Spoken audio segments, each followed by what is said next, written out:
we're driving through San Rafael right now, and there's the pressure. I have my pressure transducers on my car while I'm driving, and if you can see, it says it's a 153 psi on the high side. That's the high side temperature.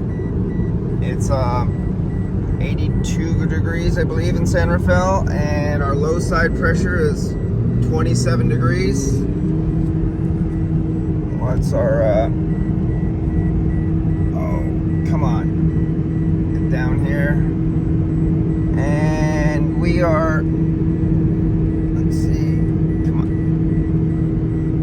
on. So my duck dash temperature, the lowest it went was 41.5 degrees, and I have it out of the 2 dash to get the different temperatures out of different vents right now.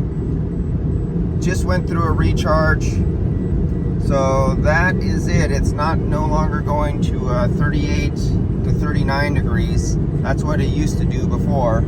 So I'm still looking for that problem. I have attempted to lower. I could lower the dash blower speed, or no, that is the lower temperature. Let's go up to full. Let's see if I lose some right now.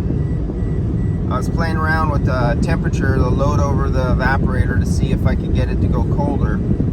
Now, as you see, I just went to the highest speed. I go up to 42 degrees, 43, which my vehicle was always at 38 and 39 degrees on high speed.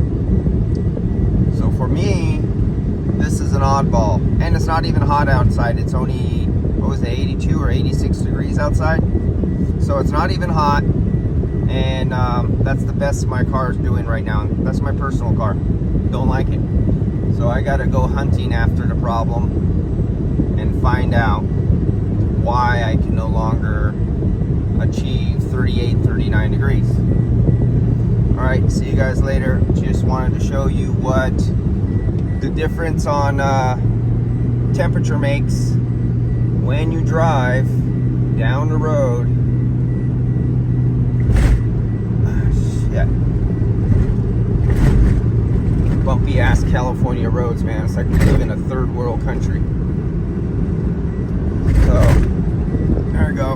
Now that I've been driving about 4 minutes now, and taking this video as I just started, that's our final temperatures. High side pressure 142, low side pressure 27, and here we are 82 degrees outside. See you guys later.